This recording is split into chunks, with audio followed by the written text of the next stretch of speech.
All right, welcome to the One Speed MMA podcast with yours truly, Flying Smitty, Carson Wood. And here on the screen, who do we got? Introduce yourself.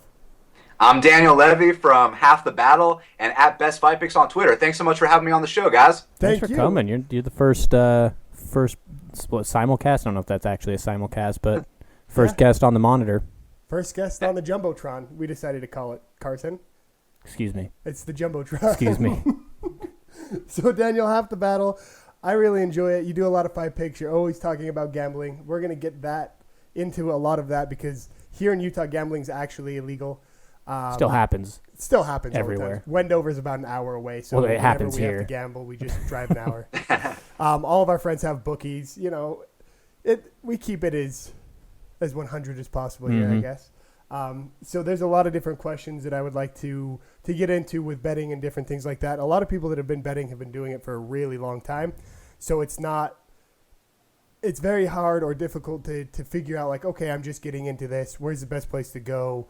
What do these numbers mean and all that kind of stuff. And we'd really like to get into that. But first, I asked you two quick questions on Twitter when we were discussing.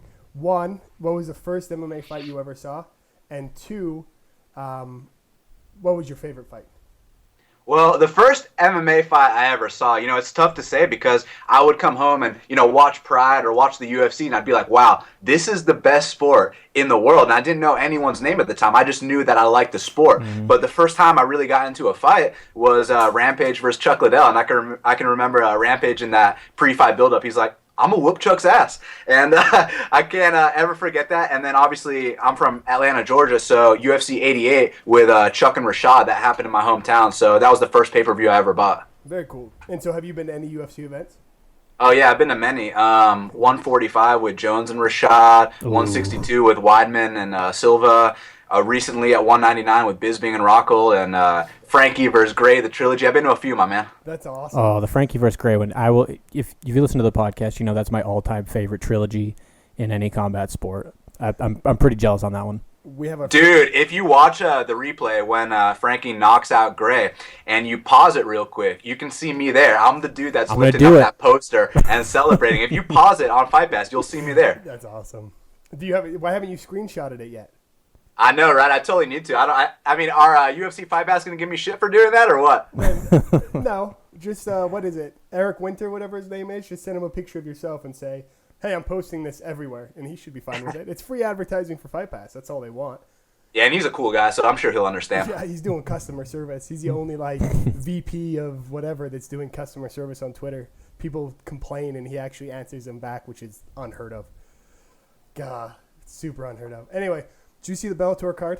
No. Daniel, did you see the Bellator card? Unfortunately, I'm trying to wipe it from my memory, but I did see it. I kind of swore off Bellator after the Dada Kimbo one, man. And rightfully so. Yes. It's funny because at the time I actually said that I wasn't going to. I'm like, hey, if they have a platform for it, let's do it. But no, I couldn't bring myself to do it. And I don't know what I was doing. Since you're not plugged in and it's not going to come in through your sound, look up Rampage's fight. Daniel, how bad did Rampage look in this fight physically? I mean, obviously, he's an athlete and he did just fine. He came in and did his job poorly, but physically, did you think he even looked like Rampage? Well, I mean, obviously he's an aging competitor, and I got a lot of respect for the guy, but what I really had a problem with was the judge that scored at 30-27 Rampage, because, look, it wasn't 30-27 Rampage, okay, guys? Like, look, 29-28 Rampage, okay, I can live with it. It's Bellator. I get it. You want your guy to win, even though I scored it for Ishii, but 30-27 was ludicrous. Oh, no, yeah. The fact that the Bellator announcer was like, someone gave all 3 rounds to Rampage. It was like, oh my goodness. This is as bad as freaking the Fedor fight. I couldn't believe that Jimmy Smith was scoring that fight for Rampage on his own scorecard. I mean, obviously I can believe it because, Bellator wants, their guy to win. But still, man, I was like, Jimmy, don't lie to me, bro. Don't bullshit me right now. You know what I'm saying? Speaking of that, how about Matt Mitrione getting some love from the ref after getting knocked down? Dude, let's talk about that because this is the same ref. You go back and you watch Benson Henderson versus Rafael Dos Anjos. This is the exact same ref. A lot of people call that an early stoppage against Dos Anjos and Henderson, where Dos Anjos drops Benson and the ref doesn't let him recover. He stops the fight right away. Well, here with Mitrione got knocked out cold. and the ref wouldn't stop it. You know what I'm saying, guys? And and then the other guy comes back somehow. Yeah, Mitrione lost that fight by knockout. Yep, and I agree with you. When he went down and he was lights out, hands up in the air like he was on a roller coaster, they probably should have called it, but they didn't want to. What kind of money has it been disclosed? How much money he's getting at Bellator now? Because that was the big gripe.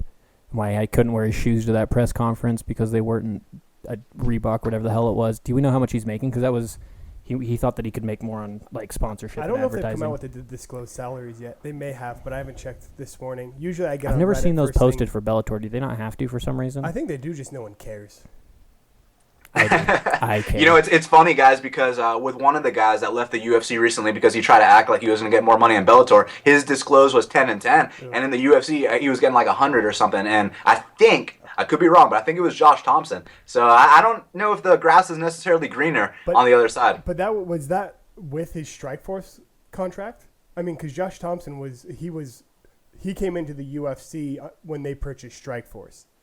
So did they just grandfather in his Strikeforce contract, and that why it was so bad? No, I mean, like, I'm saying he was getting 6 figs in the UFC, and then when he went to Bellator, he was getting 10 and 10. So I was like, bro, I thought the grass was greener on the other side. I misunderstood. I thought he was making $100 a fight, and I was like, wow. No. And then Josh Thompson, I was like, I must have heard that incorrectly, but at the same time, his contract was up. I don't think the UFC was going to sign him again. I think Benson Henderson was the only one whose contract was up who might have actually stayed in the UFC. But who was it? KJ Noons, Josh Thompson, some of the other guys that have just come over, Matt Mitrione, their contracts were all up. Matt Mitrione would have probably got signed back into the UFC, but other than that, those guys had to go anywhere they could because the UFC was done with them. And rightfully so again. But Josh Thompson should be fighting Michael Chandler. I mean, that was a solid fight. Now we get Benson versus Chandler, I assume. And, I'm going to call it right here, right now on your show. This time next year, Rory versus Benson in Bellator. You think? Wow. I do. You think Rory's too big for Benson, though? It's 170. Obviously, it's too big for him. I mean, you saw Benson versus Koreshkov, but Benson doesn't care about if the guy's too big for him. He's too tough for his own good. He'll go up there. He'll fight any challenge. He fought Thatch, too. He fought Thatch. But Thatch looked gigantic. But That's that was what I'm just saying. technique. And that was Conor McGregor's whole thing. Benson's good enough fighter. I think he can close distance. I still think he loses that fight, to be clear. If he can learn karate, I think he does fine. Oh, God. Karate's done. That's the last karate. That's the last fight a karate guy wins. Help me God. He picked McDonald. I picked Thompson. And so he's still bitter about it.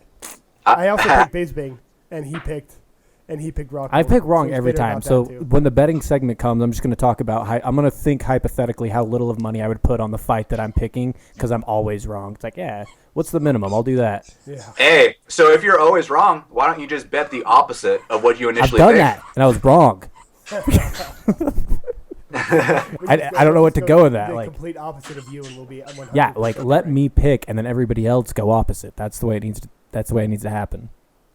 So one of the other things that Daniel, I don't know if you actually ended up seeing the really controversial fight where the guy was in the a rear naked choke for an extended period of time. Did you end up seeing that fight with the rear naked choke? Which show are you talking about? I believe it might not have been Bellator. It might have been Titan FC. There's a rear naked choke. My boy Mike Biggie Rose choked some dudes out with an incredible choke. Like, it was like a rear naked grip, but it was like from a Darce position. I was like, damn, son. Which card was that on? It was on Victory FC. It was on Fight Pass, actually. Fight Pass. I think it was the same night as Bellator. Yeah. No, it was the 24th, I believe. Yeah. So anyway, so the question I have is there's a clip going around the internet, and I thought it was on Bellator, but I may be incorrect. There was a ref stoppage way after so the two fighters get in there. The dominant fighter gets the other fighter in a rear naked choke, and he holds it, I'd say, about 45 seconds, maybe even a little bit longer before the ref actually steps in. So he has him, arms are limp, the guy's just laying there, and the rear naked choke is on still. For 45 seconds? It's a really long time. He'd be dead. Yeah, brain dead. That's the point. Everyone's like, so you remember the Uriah Faber fight where he had him? Yeah, he had him up against the cage. Yeah, Mizugaki, right? Mm-hmm. No, who did he have? Matsui. Anyway, he had the Asian fighter up against the cage, and he was turned around, and so he couldn't tap. His arms were stuck, and Uriah Faber actually... And the ref couldn't see either because he was up against the fence. So Uriah Faber actually turned around and be like, hey, he's out. Well, in this situation, the fighter just continued to hold the rear naked choke, and it was brutal. It was the longest rear naked choke hold I'd ever seen when the fighter was, like, easily unconscious. I mean, if you can watch it on TV and be like, that guy's unconscious, then the ref... Was it worse than the Mark Munoz, Chris Weidman finish when he just kept punching him for like 15 times? Maybe not as bad. Dude, how about Mark Munoz versus Ron Carnero? I mean, that one was... That's like the same kind of thing that you're talking about, where it was a rear naked choke and, you know, the dude's out cold, but the ref won't stop it. I mean, this ref, I think his name is Jaron Vallel. He's terrible, man. I mean, he reffed that fight with Valerie Letourneau where she quit multiple times in the fight. The last and fight when a fighter turns their back to their opponent, that means the fight's over. And I'm not saying like turtling up, turning your back. I mean, turning your back and running away and saying, hey, I'm done. That means the fight's over. And, you know, these refs nowadays, they're really not looking out for the fighter's safety, which is kind of bullshit, man. So I think they need to pay more attention. And, yeah, whatever ref that was that you're talking about with that rear naked choke, man, he should never be reffing a fight ever again. No. Absolutely not. Well, so let's talk about fine lines here. So John Jones said that he didn't actually want Big John McCarthy to ref their match. Big John McCarthy, everyone's making fun of John Jones because they're saying the only reason that he doesn't want McCarthy to ref this match is because McCarthy's the only one that actually gets mad at him for his eye pokes, which he gets, one or two per fight. And so... That's the other person running into his outstretched hand. How dare you? Yeah. My fingers were there, and he stepped into them. That's perfectly fine. So it's interesting because you've got problems with Herb Dean. You've got problems with John McCarthy. You've got problems with Yamasaki. I mean, everybody's got some kind of issue with one of these refs, like Brock Lesnar. Brock Lesnar hates Mario Yamasaki because he thinks he stopped his fights too soon or whatever his issues were. These poor refs, man, and I understand, like, it's your one job. And if I had one job that traveled me around the world and paid me enough money to live to just go in and watch UFC fights and referee them, I would probably try and be the best at my job as humanly possible. And so it's really difficult to watch these refs. When they do something right, everyone's like, oh, man, you did something right. And then when they do something wrong, they're like, these refs every damn time. Like Neil Magny, Hector Lombard, right? They could have easily called that fight, and they didn't, and everyone was like, great on the ref for not calling the fight. He did a good job. And if you ask me... Fuck no, dude. Listen, I bet on Neil Magny in that fight as an underdog, and that fight should have been stopped way before. I mean, Hector took an unnecessary amount of punishment, and then you saw in his fight with Dan Hendo. You know, every time you get knocked out, it gets that much easier to get knocked out again. So he goes out there against Hendo. He's a minus 450 favorite. Everyone thinks he's going to smoke Hendo, and then he's the one that gets smoked. So, yeah, these refs need to, you know... They need to chill out a little bit. Mm-hmm. No, and I can agree. No, yeah, 100%. Like, I think you always have to err on the side of stopping it early. I mean, we all want to see the good comeback, but, like, the reality in combat sports is you're playing, like, a very dangerous game, and it only gets worse down the line. Like the Czech Congo, Pat Barry. Pat Barry has he fought since that fight? It was like once or twice, and I don't even. Yeah, he fought since then, and he got brutally knocked out subsequent times. Yeah, and he's done now, right? Like he doesn't even fight anymore at all. He's not even lower promotion or anything. He quit sports and went to kickboxing, and he got knocked out there too. Damn it, dude! Yeah, Damn it! Knocked out everywhere. That was my cousin. So my cousin fights locally. He fought on Bellator, Jordan Smith, and he started getting knocked out, and it was done. As he started to get knocked out more and more, I mean, we're talking like 45 seconds, like just these flash KOs. He actually is the one that got knocked out by Brad Tavares to get Tavares into the Tough House way back in the day, and that started it. And from then on out, he would get caught and he would get flash KO'd. And the hardest part is these fighters have such great muscle memory that they can get knocked out, defend themselves intelligently because that's what their body's used to, and then until their brain actually kicks back in. And we had a discussion about this, about 4 weeks ago, of is it really that much safer than boxing? If these flash KOs are happening, they're not calling the fights. These fighters can get back up and then continue to fight because that's basically what they're getting without a standing 8 count or without, a 10 count. I still think it's safer than boxing. It's safer than boxing for sure, 100%. Sorry to interrupt you, brother, but I mean, like, for example, you talk about, getting knocked out like your boy. Okay, so if your boy got knocked out in MMA, That's it. Stop the fight. Yep. If he got knocked out in boxing, they're about to give him that count, and then he's going to go back in there and get knocked out again. So he's going to take multiple concussions. I mean, 12 rounds of hitting someone in the head, that's not healthy, or body too, but still, you know, in MMA, there's so many more avenues to win a fight. It's safer 100%. There's never been a death in this sport. There's been many deaths in boxing. MMA is safer. Well, you forget Ireland. That poor guy died. True. That is very true. But I'm talking about the highest level here. Yeah. Well, and sanctioned. Like, there's been a lot of like unsanctioned fights. Like, that's the whole point of it needed to be. Punched a guy's eye out. Who did? Not Dada. Sorry, Kimbo punched a guy's eye out. Dude, and I don't really want to talk about this. It's y'all's show, but imagine if Kimbo would have fought recently, considering, you know, rest in peace and all that. But imagine if they would have put him in there. What could have happened? It could have gotten real fucking bad. Well, in retrospect, the him and Dada thing is terrifying. And like right after, Justin was like, well, should that have really happened? I was like, yeah, why the hell not? Like, let him get paid. But now looking back, it's like, no, I'm 100% wrong. It's scary. What you believe is an adult, right? Two grown-ass adults going in there to get their paycheck. They're going through medicals. They're cleared. They should be able to fight. There shouldn't be any issue. As much as we don't want to watch it or we want to complain as MMA fans that it's not real MMA, it's a spectacle, whatever.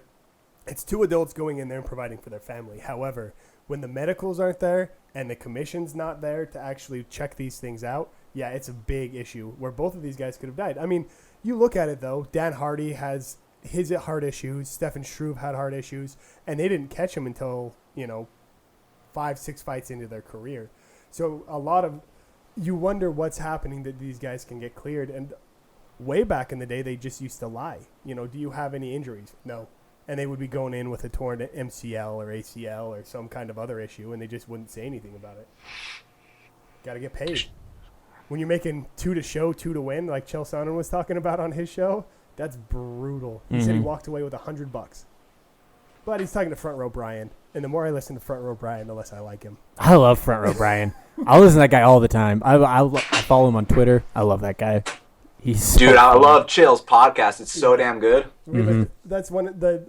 There's very few MMA ones that I listen to. Most of the guys that have befriended us as we've gotten started, I try and follow theirs, Fight Picks, all of that. And then Chael, and then the MMA Hour. And I just listen to that at work on Monday. And so there's just so few that are really, really good. And Chael's got really political this week, which I was like, that's good, but eh. But no, so let's move on from there. Michael Chandler's now the champion because Will Brooks is now moving into the UFC, which is crazy because he said that, once again, talking contracts, when he was on with Ariel Helwani, he actually said that he might be making less with the UFC, but he'd rather be fighting the talent in the UFC than in Bellator. And so Bellator cut him loose. And so he'll be fighting, do you know, who is he fighting offhand? Do you know, Daniel? Ill Will's fighting Ross Pearson. That's what it is, Ross Pearson. What do you think about that fight? I think it's a good fight. I think a lot of people are counting out Ross Pearson just because, Will Brooks is 17-1 or whatever his record is. But the reality is, this is the big show, and a lot of guys that go on to do great things, they lose their UFC debut. I mean, look, Anthony Showtime Pettis, Max Holloway. I mean, the list, Hector Lombard, the list goes on. Even though Lombard didn't go on to do great things, Max Holloway and Showtime Pettis did. So, is Will Brooks going to win this fight? I don't know. He should. He's going to be a big favorite. But, those octagon jitters are no joke. Ross Pearson's experience, he's been in there with everyone. So you can't count him out at all here. Well, going in knowing that you're supposed to win, that puts all the pressure on you. And you hear that all the time, like Biz being said or whatever. I'm going in there and I'm supposed to lose. That means there's no pressure on me. Win or lose, I come out just like I did going into the fight. But if I win, it's much better. And so Will Brooks, yeah, for those hardcore, well, maybe not even hardcore. Those people, I don't think, Carson, you're not familiar with who Will Brooks is, right? I haven't watched a lot of his fights now. So Will Brooks was the champion in Bellator who just vacated his belt to come to the UFC.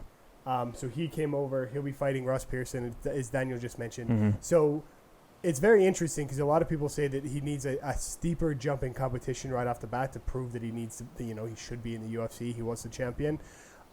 Ross Pearson, I really like as a person. I've always been very underwhelmed with him as a fighter. When he fought Evan Dunham, this is almost 2 years ago, and everyone was like, oh, Ross Pearson's going to run through Evan Dunham. I was like, have you guys forgotten MMA completely? Like, Evan Dunham's a tough dude, And all he's going to do is take Ross Pearson down and just make sure that he negates any of his striking for 3 rounds. And that's exactly what happened. And so it was one of those things where I wish it wouldn't have happened like that. It would have been great to see Ross Pearson be able to stand and strike. But he's a British fighter. If you're a Brit and you're fighting an American whose wrestling's better than yours, you're going to be on your back the entire fight. Paul Daly, Josh Koscheck, Ross Pearson, Dan Hardy, GSP, who's North American. You know what I mean? Like, it's just what's going to happen. The other fight that I'm excited for, speaking of your podcast, Half the Battle, Bilal Muhammad's coming in. He's a good interview. I watched him. He was in Victory FC, right? He was a champion over there. Undefeated. Yeah, Titan FC. Titan FC, that's what it is. I always forget. Steven Seiler, a friend of ours who's from here is also in Titan FC. He just lost his. But when they're on Fight Pass like that and I watch them the same weekend, I always forget which one's Victory and which one's Titan. Hold on. Wait a minute. I have a question. What? Did either of you guys get to watch The Ultimate Fighter? The stupid soccer game went long, and it didn't record anywhere. Did they cancel it this week? Nah, Eric Spicely got knocked out by El Dirte Sanchez, which is crazy because, I picked Spicely to win the entire show, and then he gets knocked out. But now Spicely's fighting Sam Alvey, I believe, in a couple months. Why is he fighting? That's an interesting jumping. No, who came back in, not who won. He said Sanchez was the other one to fight. He beat Spicely. Oh, who came back in? Who was the alternate? No idea. I was wondering if anyways, I'm sorry to cut everybody off and lose. I couldn't find it anywhere, and I really wanted to watch this episode, and the stupid soccer game pissed me the hell off, and I thought that they just canceled it this week. It's good. UFC Fight Pass.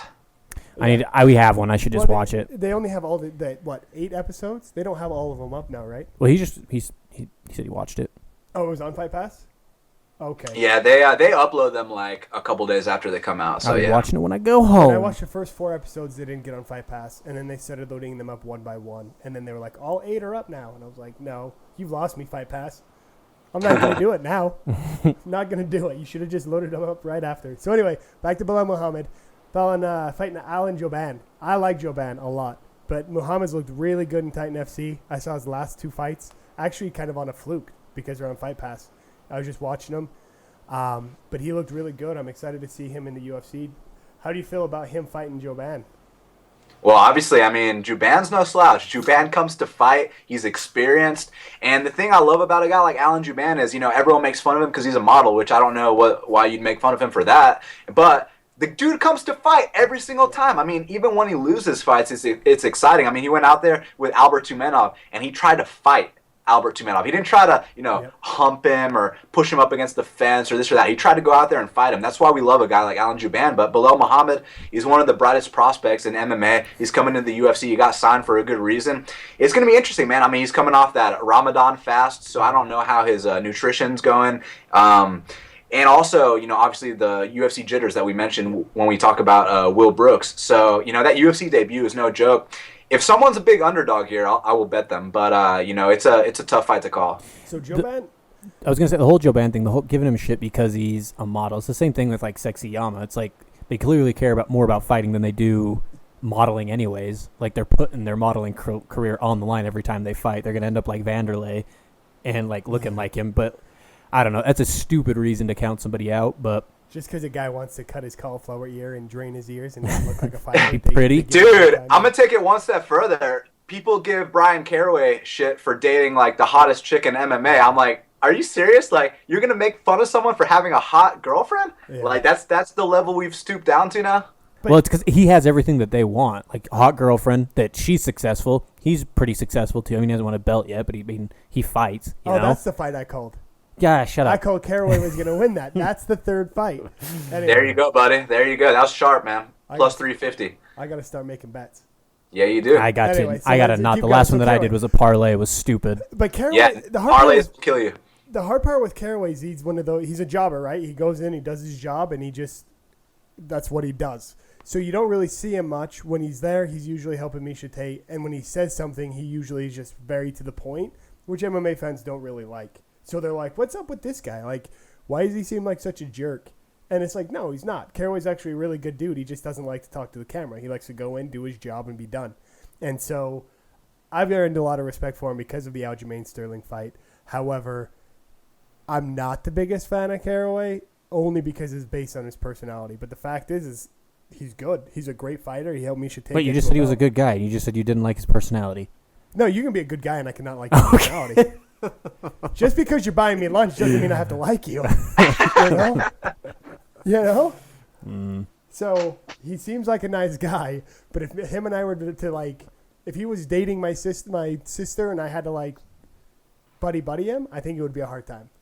You'd be fine. Stop. Let's talk about what's coming up. Guy. That's because I'm the greatest guy that I know. Yeah. Nobody doesn't like me. Speaking of Alan Tuitov, I got to bring this up real quick. So remember how you said you'd bet your car on him against Gunnar Nelson? Yeah. That's all. I just had to. We're just telling Oliver everything that you were right about. Is that what we're doing right now? That's what this whole podcast. That's what you brought us all here for. Yep. We don't want to hear another thing about the bets that you've made. We want to hear about bets coming up.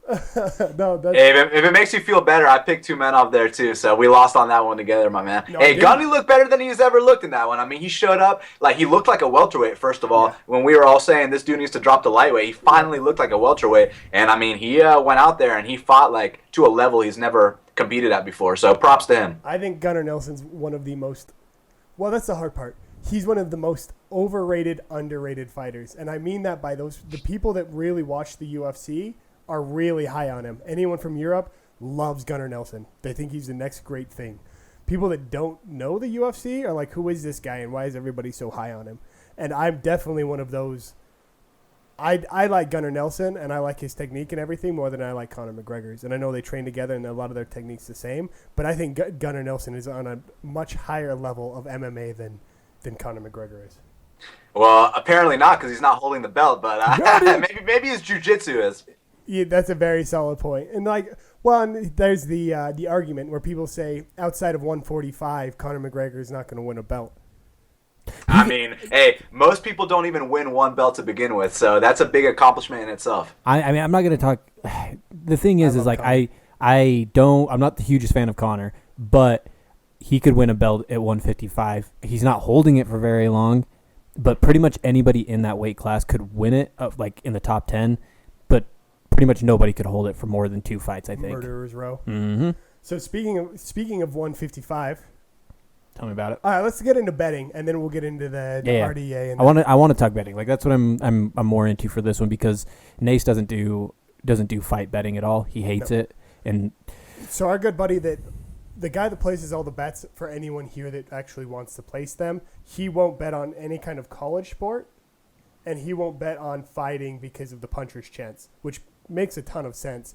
But he also doesn't. Well, especially UFC because there's so many different ways. Like even just the puncher's chance, just in general, he doesn't really understand it. His admission, he doesn't like watching it. Yeah. And he doesn't know enough about the sport. It's all about football and basketball for him. And basketball, he knows a ton about more than anything. All right, so let's break this down. So let's say, what is the next card coming up where they actually have the odds out right now? UFC 200. All right, UFC 200. So let's get into, let's say John Jones, Daniel Cormier. What are their numbers? Do you know? Yeah, John Jones is a minus 320 favorite, and the comeback on DC is plus 260. And so what does that mean for those like us that are betting illiterate? Okay, so basically what it means is anytime you have a minus number next to a fighter, that means they're the favorite. So John Jones is minus 320. What that means is you have to put down $320 to win 100 if he wins the fight, right? So for every 320 you put down, you win 100 if he wins. Now with DC, he's the underdog because there's a plus next to his number, and it's plus 260. So if you put down $100 and DC wins, you win $260. So that's pretty much the breakdown. You guys get it? Yep, I've got it. You got any questions? So here's my question building off of that. Well, you got a question first? I was just going to say, as far as like betting in general, what level do you recommend somebody that get into it? Like, should you have like a few years under your belt in MMA? Is it good for people that are just getting into it? It's kind of a nice way to segue into the sport and get you interested. Or I guess how much knowledge do you need to have to actually bet on MMA? Do you really think you need that much, or do you just need to be smarter at betting and reading numbers and things like that? Knowledge or money? Which one do you need more? You need everything, man, because look, if you don't know the sport, just like your buddy was talking about, he starts bringing up shit like, oh, puncher's chance. That's why I don't bet, right? But the truth is he doesn't bet because he doesn't watch the sport. He doesn't get the sport. Whereas I put in all the work. And, when I make my picks, like, it's based on research, man. So if you want to start making picks, look, if you're trying to make picks so that you can enjoy the sport a little more, that's a surefire recipe for disaster. You need to really you need to understand what you're doing. And every single pick, I look at it like I read this book and they made an analogy. It's kind of like you're sending a soldier to battle and they're trying to bring back money for you. But if you're just throwing random guys out there, they're not going to come back alive. And that's an analogy for you losing your money. So you need to put out the soldiers that you're like, this guy is going to take care of business. And you need to go for underdogs, because if you start betting favorites, look, let's put it like this. You take two favorites, right? And you bet on one of them, and then you bet the other. One of them cashes, one of them loses. That's a losing night. But you bet on two underdogs, one of them cashes, one of them loses. That's a winning night. So it's all about the underdogs here. And, you got to fade that hype. My suggestion is you pick between 1 and 4 underdogs per card, and just take it from there, man. And, put the research in. Make sure you feel like you have an edge and you feel like, people are counting this guy out. For example, Brian Caraway. He was plus 350 to beat Aljamain Sterling. That means for every 100 you put down, you win 350. And Aljamain Sterling, he was a minus 450 favorite. So that means you had to put down $450 to win 100 on him, which is absolutely ludicrous. So, obviously I put 100 on Brian Caraway, and he came through as the underdog, plus 350, because everyone counted him out, and I felt like he had the experience. Every fighter has to take that first L in their career. So just make sure you pick underdogs, stay away from parlays, stay away from big favorites. Oh. That's a long-term way to lose. Carson lost some money on a parlay. I mean, I knew that you didn't put money on a parlay, but I just wanted to, and it was dumb. How often do you pick favorites? Does it have to pretty much be as close as possible to a pick 'em for you to pick a favorite, or do you just not ever even touch them? Adding on to that, actually, same kind of question. So picking a favorite plus 375, are there people that actually bet on favorites and have a system that they use to win money on that? Does that make sense? Well, if it's plus 375, that's a big underdog. But yeah, a lot of people like to do parlays, minus 375. Sorry. Oh, minus 375. Yeah, I'd recommend staying away from all that, dude, because like I said, long term, it doesn't pay. Because look, if you take 3 minus 375s and you put down 375 on each of them and only one of them wins, that's a fucking big losing night, dude. But let's say you get 3 plus 375s and you put 100 on each of them and only one of them wins, you just covered yourself. So, it's all about the dogs here. People love to bet the favorites, but don't do it, guys. And again, it's one thing to pick someone and not put money on it. UFC Fantasy or Toutmaster or DraftKings or whatever. Yeah, pick favorites there if you think they're going to win. But when it comes to your money, only bet dogs that you feel have a really good chance. So do you spend most of your time in the undercard then? It just depends, man. It all depends on the lines. You know what I mean? Like, for example, last week, Krzysztof Jotko was plus 200 against the Barncat McRory. And to me, I was like, okay, yeah, I'm definitely betting that.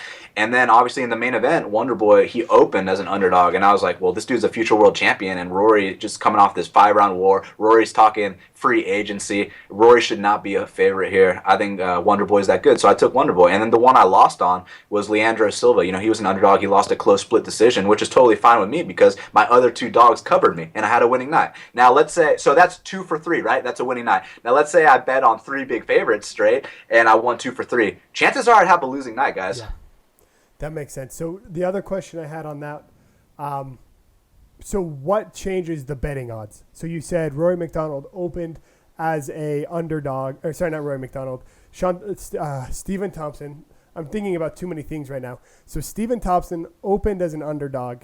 Mm-hmm. At some point, that could actually switch, right? What would cause that switch to happen? Great question, man. What happens is, so the odds makers, they set the line, right, where they think it should be. And then once the public comes in and they start spending their money, that's what adjusts the line. So if a bunch of money came in on Rory, he actually shifted to the favorite. Well, actually, interestingly enough, it's funny how it worked. First, the money came in on Wonderboy, and he became, he went from the underdog to the favorite. And then on fight day, all the money came in on Rory. So it switched, like you were talking about. And then on fight day, Rory was the favorite and Wonderboy was the underdog. So that means literally people are going to their bookie or to the betting places, and they're putting in enough bets to actually switch that the bookies are saying, okay, we might need to make money back, so let's actually change these numbers a little bit. correct? It's literally the money itself is what changes the number. It's really interesting. Once they get to a certain point and enough money has come in on a certain spot, that's when the line starts to shift accordingly. Very cool. And so one of the other things I asked you on Twitter that you explained to me very easily was units. So you have people like Izzy, right? The King, Izzy. The other day he was talking about plus 1.3 units, I think on Jotko actually as well. And I didn't understand that aspect because I thought it was the same thing. I thought it was, plus or minus 150, but what it was is it was just units instead of, hundreds of numbers. But I was incorrect. So explain what a unit is and kind of what that means.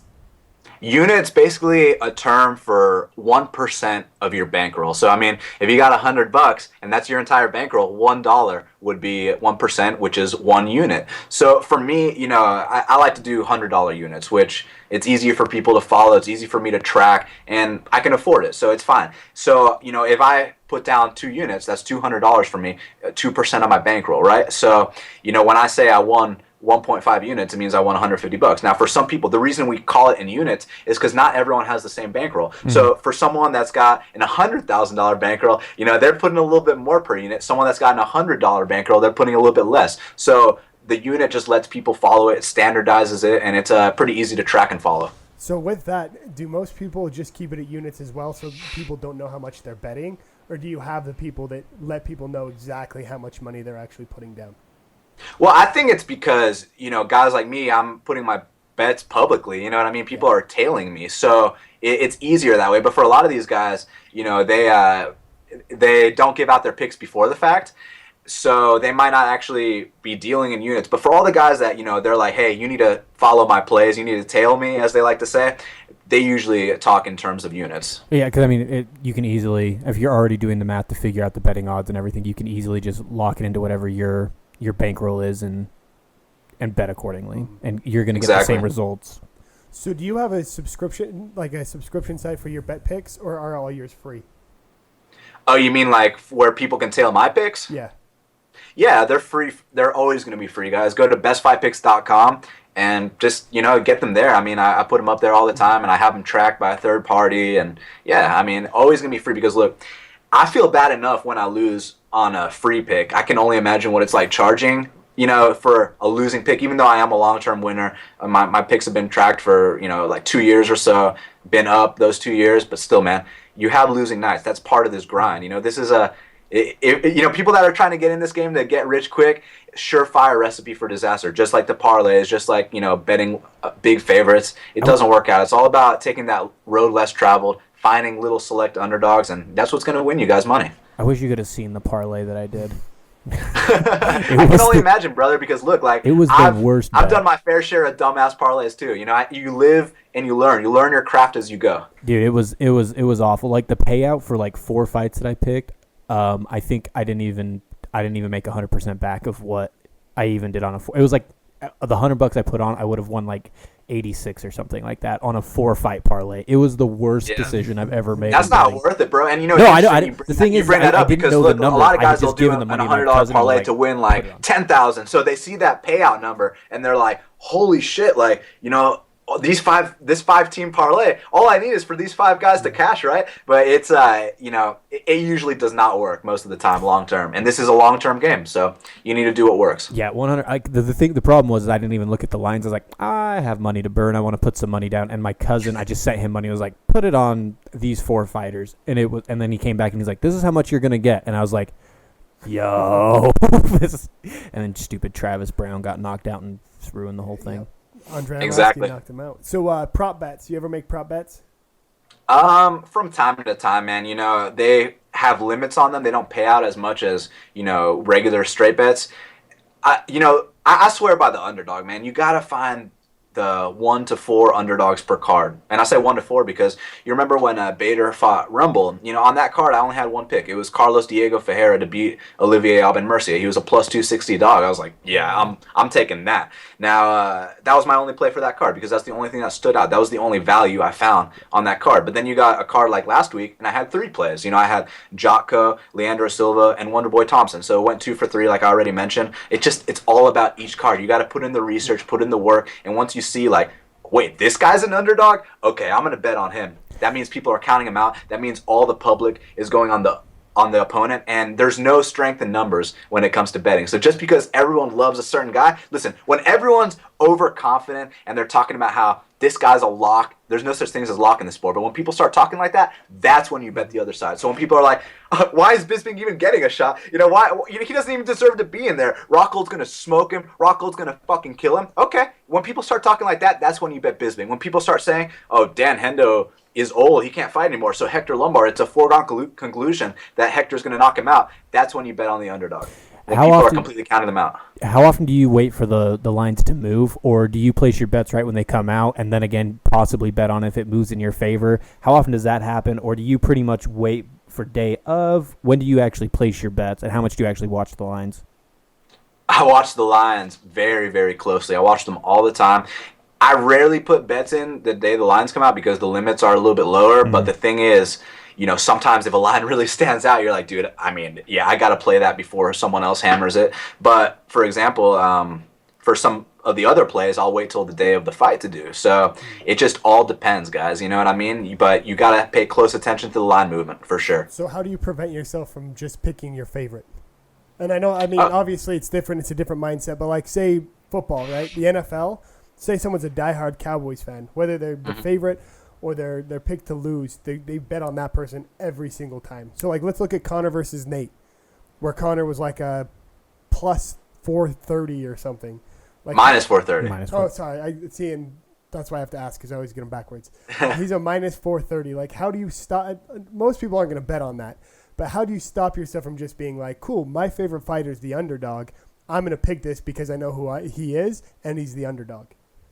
Well, if your favorite fighter is the underdog and he does have a good chance to win, he or she, okay, then yeah, take that shot. But if your favorite fighter is a big favorite, and it's got a really tough opponent, I would just pass. I would just completely pass from the favorites altogether, man. And it's funny, like you mentioned the football example of someone from Seattle was like, I was like, why are you going to bet on the Seahawks? Oh, because I'm from Seattle.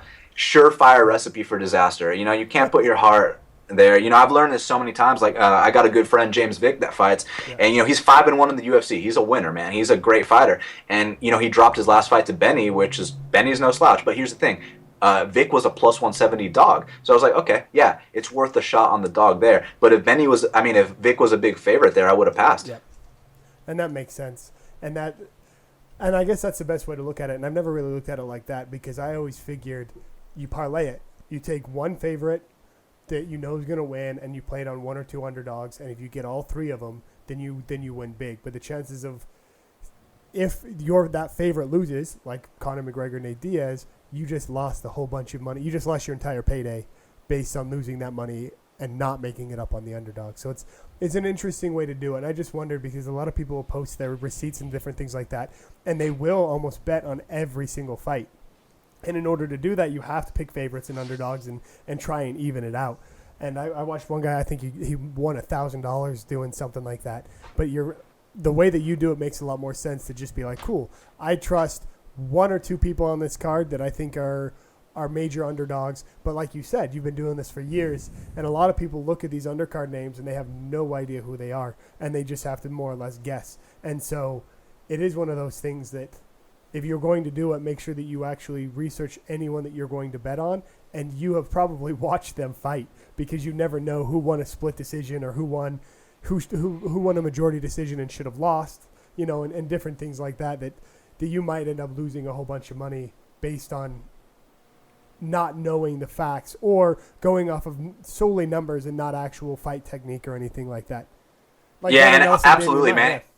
And you mentioned the fact that you saw that one dude hit that, 5-team parlay. He won $1,000 that one night, right? Wow. So he probably thinks to himself, wow, I should just do a parlay every single card. Once again, you might hit a parlay here and there. You might, win a little bit, once every month or whatever. But the thing is, this is a long-term game, and the parlays aren't going to hit long-term, man. It just doesn't work like that. Do you only bet MMA?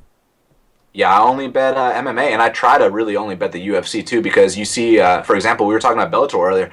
There's so much bullshit with these other leagues. Mitrione gets KO'd, but the ref doesn't stop it. Rampage loses 29-28, but he wins a 30-27. So I try to stay away from the smaller leagues unless I, get the chance to fade, which means bet against a guy like Melvin Gillard, who I know doesn't train, who I know will tap out as soon as even remotely locked in rear naked choke is in. I'll bet against a guy like that if he's a big favorite, but mostly I try to only stick with the UFC. All right, so just to wrap this up real quick, anything else you want to add about betting? Any other questions you got, Cars? I think that covers it. No, I think that's it. Oh, where do you bet? Yeah, I mean, obviously it's different for every state, but there's websites everywhere, and you guys don't need me to find one of them. Just look up. Once I start getting sponsored by one of them, then I'll start plugging a book. But you'll definitely find some books if you Google them for sure. It's super easy. So like Chael Sonnen pushing Bet DSI. Oh yeah, he's getting paid to do that, which is cool, man. I'm happy for the guy. I love Chael and Bet DSI. They got some good things going on, so maybe check them out. I always wonder because I know like Bet 360 when I lived out in Europe for a little while, and that was a big one. But like I honestly don't know. I went on Bet DSI the other day just to see if they would allow it in Utah, because I was wondering if I would get on there, try and place a bet, and they would be like, sorry, your country code doesn't actually allow you to do this. I just wanted to see, because I was going to bet on Bisbing because I knew he was going to win. But you knew. Obviously, I didn't place that bet, so I didn't know he was going to win. If it was a lock, I would have had some money on it. All right. Yeah, there are no locks. That's my other question, because I'm not sure. And I obviously, all the laws are different. We don't have any Indian casinos down here we can walk into. We gotta drive an hour away to do it. And I have to check on the online betting laws here in Utah, because I have a feeling that if I were to get through with Bet DSI, they would tell me that I couldn't, or maybe I can't cash the checks, the gambling checks or whatever it is. I'm not sure exactly how it works. Send money to Todd. He'll hook you up. That's true. He's in Dallas. So, but how does that work? So when you go to the bank with this check from a betting company, do they even care? Do they bat an eye, or is it pretty? Yeah, it's funny you ask, man. I usually do it in cash, but that's then again I do it with a local guy, like you guys were talking about. So I'd recommend sticking to cash. Yep, and that makes sense. There's one guy that I know that does. He's actually a professional bettor, and because it's legal where he's at, he'll get the checks from the company that he turns in, and in certain states, it's actually illegal, and so they can actually withhold your checks, or the FBI can take it, or something like that. Like, before you bet, I guess the whole purpose of this is to make sure that you know what you're doing, or do it in cash. Make sure you don't deposit more than $10,000 at a time. All of the FBI regulation stuff. So with the last, 8 to 10 minutes, let's get some picks. Let's actually just go, because I know you're going to be talking some of the main cards on yours, and I believe that both of us are actually going to try and get on your podcast if Carson is available. What day? Well, we'll talk about it after this. We got to plug it right now. We got to let people know. We're going to plug it at the end. So we're just basically, the fans need to understand that half the battle always comes out on fight week. So, that's what it is. Fight week. And ours always comes out on Sunday, right after the fight card. That way we can review it. So listen to you, make some money, and then listen to us hear about how I lost it. Hear about why my picks are better than Carson's. All right, so RDA versus Eddie Alvarez. What do you think? How does that fight go down? Well, from a betting perspective, I'd recommend passing because you got to pay way too much for Rafael. And Eddie, he's a live underdog, and live means that he has a chance. But the thing is, I just don't think he's going to win this fight. I think Rafael's better than him everywhere. If Eddie was plus 450, okay, maybe I'd consider a shot, but right now it's plus 345. I don't think there's enough value on it. I think Rafael dos Anjos is going to be too much for him. I mean, his forward pressure, his switch kick to the body is just nasty. And if you go and rewatch Pettis versus Eddie, it was a close decision. Yeah. I mean, it could have gone either way, man. And I just think Rafael's on a different level. Obviously, no one's invincible in the sport. Everyone's going to lose eventually. And he'll lose one of these days, but I think he's going to finish Eddie Alvarez. I'm not that impressed with RDA, and I say this every time. And I end up looking at his record and realize how stupid that sounds when I say it. But I remember the losing RDA from the beginning of his career where he just was not doing very well. And for some random reason, I can't get that stigma out of my head. And so I think he wins this fight against Eddie Alvarez, but Eddie Alvarez could be a bad matchup. I mean, Khabib just held him down. We just saw that Eddie Alvarez just held down Pettis for 2.5 rounds, their last fight. So if Eddie Alvarez can get RDA on his back, he could smother him for 5 rounds. and he could end up scratching out a decision. I don't think he does that. I think RDA's ground skills are good enough to get him off his back. It's probably the Brazilian with the best wrestling, yeah? Yeah. Like, and I'll even go as far as saying that RDA will finish Khabib in a rematch if they ever fight again. We might have to do a gentleman's bet on that one because Let's do it. I think if Khabib gets enough time back in the octagon, I think he wins that. I think if they were to have gone right back into a fight, or he would have, one fight after they would have fought, I think RDA has time in and all of that, and I think he wins.